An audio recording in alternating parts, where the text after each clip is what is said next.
नमस्कार. लोक प्रशासनाच्या ह्या लेक्चरमध्ये आज आपण या ठिकाणी कौटिल्याचे भ्रष्टाचारावरील विचार हे या ठिकाणी आपण आज बघणार आहोत. सर्वात महत्त्वाची बाब, कौटिल्याचे विचार जे आहे हे शासन आणि प्रशासन प्रणालीच्या अनुषंगाने खूप महत्त्वाचे आहेत. हे त्या काळी म्हणजे तत्कालीन शासन व्यवस्थेमध्ये ते अतिशय उपयोगी ठरले आणि ही शासन प्रशासन प्रणाली चालवित असताना हे विचार जे आहे हे मोठ्या प्रमाणावर मार्गदर्शक ठरत असल्याचे आपल्याला या ठिकाणी दिसून येते. यामध्ये त्यांच्या ह्या विचारामध्ये भ्रष्टाचार हा विषय जो आहे तो अतिशय गहन पद्धतीनं त्या ठिकाणी विचार करण्यात आल्याचं आपल्याला दिसून येतं. भ्रष्टाचार ही जी बाब आहे या बाबीवर नियंत्रण करण्याच्या संदर्भामध्ये कौटिल्याने प्रखरतेने आपले विचार मांडलेले आपल्याला दिसून येतं. भ्रष्टाचार ही एक सार्वत्रिक प्रक्रिया आहे असं स्पष्टपणे कौटिल्य त्या ठिकाणी सांगतात. कौटिल्याने भ्रष्टाचारबाबतचे विचार त्यांनी जे पुस्तक लिहिलेलं आहे अर्थशास्त्र, या पुस्तकात व्यवस्थितपणे त्या ठिकाणी वर्णिलेले आपल्याला दिसून येतात.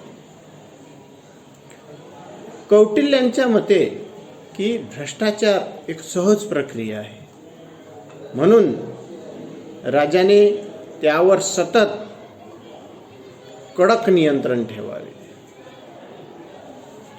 कारण ज्या राज्यात भ्रष्टाचार माजला आहे अशा राज्याला सहजपणे शत्रूला जिंकता येत असते. कारण राज्यातील अधिकारी हे गैरमार्गाने पैसा मिळवितात आणि त्यामुळे ते अधिकारी राज्याशी बैमान होतात. अधिकारी ज्यावेळेस ह्या सार्वजनिक वित्त याच्यामध्ये अपहार करतात, निश्चितपणे ते त्या राज्याशी त्या ठिकाणी बेईमानी करीत असल्याचा आपल्याला दिसून येते. म्हणून कौटिल्याने वेगवेगळ्या सरकारी खात्यातील सर्व अधिकारी कर्मचारी यांच्यावर राजाने कशा पद्धतीनं नजर ठेवावी व भ्रष्टाचार कशा पद्धतीनं उघडकीस आणावा या संबंधी आपले विचार स्पष्ट केलेले आहे. आपल्या ग्रंथामध्ये त्यांनी स्पष्टपणे सांगितलेले आहे की तळे राखणारा हा पाणी चाखतच असतो. या पद्धतीने त्यांनी सहजपणे ह्या भ्रष्टाचाराची बाब त्या ठिकाणी मांडलेली आहे.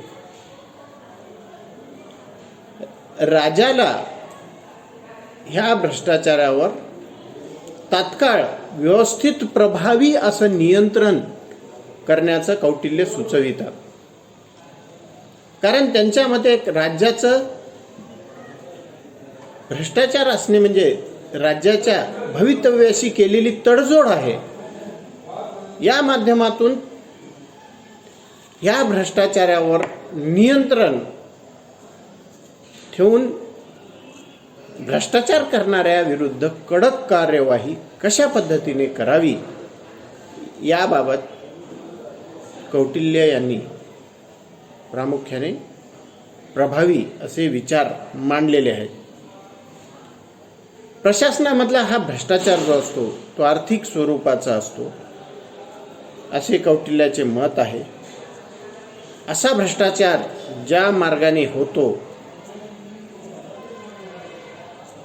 त्या होणाऱ्या भ्रष्टाचाराच्या मार्गाचे वर्णन सुद्धा कौटिल्याने त्या ठिकाणी केलेले आपल्याला दिसून येतात. यामध्ये पहिली बाब ते या ठिकाणी स्पष्ट करतात की रकमेच्या अयोग्य नोंदी करणे. ते कसं तर अगोदर वसूल केली गेलेली रक्कम काही काळानंतर हिशोबामध्ये मांडतात व काही काळाने वसूल करावयाच्या रकमा लगेच मांडून टाकतात. तसेच जो वसूल झाला आहे तो झाला नाही असे दाखवितात आणि जो वसूल झाला नाही तो वसूल झाला असे दाखवितात. वसूल थोडा झाला असल्यास तो पुष्कळ दाखवितात व पुष्कळ झाला असल्यास तो कमी दाखवितात. म्हणजे ज्या पद्धतीनं या लेख्यांमध्ये जेवढ्या प्रमाणात अनागोंदी येतील तेवढ्या प्रमाणात हे लेखे त्या ठिकाणी टॅली करणे हे कठीण होऊन बसते. आणि ज्या वेळेस हे लेखे त्या ठिकाणी व्यवस्थितरित्या टॅली होत नाही मग त्यामधून या कितीही परीक्षण केलं तरी पण व्यवस्थितरित्या त्यामध्ये असणाऱ्या अनागोंदी ह्या लक्षात येत नाही. कारण प्रत्येक बाब कालानुरूप सविस्तर स्पष्टपणे त्या ठिकाणी मांडणे हे महत्त्वाचे असते. यामधून त्या व्यवहाराचं स्पष्ट कल्पना आपल्याला येऊ शकते. त्याचबरोबर दुसरी बाब म्हणजे संबंधिताकडे वस्तू दिली न जाणे. एखादी आवश्यक वस्तू जर एखाद्या संबंधिताकडे देणे आवश्यक आहे किंवा देण्यास सांगण्यात आलेले असल्यास ती न देता दुसरी वस्तू देणे. तसेच ज्याला ती वस्तू देण्यास सांगितलेले आहे त्याला न देता दुसऱ्याला देणे. जर का एखाद्या वेळी काही आनंदी प्रसंगी राजा अन्नधान्य अथवा सोने पैसा या माध्यमातून दान करीत असे आणि अशा वेळी त्यांनी सांगितलं की हे दान गरजू गोरगरिबांना देण्यात यावे आणि अशा वेळी हे अधिकारी ते दान त्या गोरगरिबांना गरजूंना न देता आपल्या ओळखीच्यांना आपल्या नातेवाईकांना आपल्या संबंधितांना आपल्या स्नेहांना जर देत असतील तर तो भ्रष्टाचार होतो. सोबतच जर का सोने हे देण्यात आलेले असले वाटप करण्यासाठी आणि ते न देता त्या ठिकाणी धनधान्यांचे वाटप करणे म्हणजे त्याऐवजी कमी किमतीची वस्तू त्या ठिकाणी देणे हा भ्रष्टाचार होतो. त्याचबरोबर खजिन्यात भरण्यासाठी रक्कम आली असूनही ती त्या खजिन्यात जमा न करता ती जमा केली असे दाखविणे आणि प्रत्यक्षात आलेली ती वस्तू पैसा धनधान्य याचा अपहार करणे. केवळ त्या ठिकाणी नोंद करणे परंतु प्रत्यक्षात त्या ठिकाणी ती वस्तू त्या ट्रेझरी अथवा त्या खजिन्यामध्ये जमा न करणे हा मोठ्या प्रमाणावर असलेला भ्रष्टाचार असतो. त्याचबरोबर जो वसूल करायचा ठोक रकमेने कर असतो तो हप्त्याने करतात आणि जो वसूल हप्त्याने करायला पाहिजे तो ठोक वसूल करणे. कौटिल्य याला भ्रष्टाचार म्हणतात. भारी किमतीची वस्तू घेऊन हलक्या किमतीची वस्तू देणे आणि हलक्या किमतीच्या वस्तू घेऊन तिच्या मोबदल्यात भारी किमतीची वस्तू देतात. ज्या बाबी त्या ठिकाणी देण्याच्या आहेत त्याच बाबी दिल्या पाहिजेत. त्या व्यतिरिक्त कमी मूल्य अधिक मूल्याच्या बाबी देणे हे नियमाला धरून होत नाही. त्याचबरोबर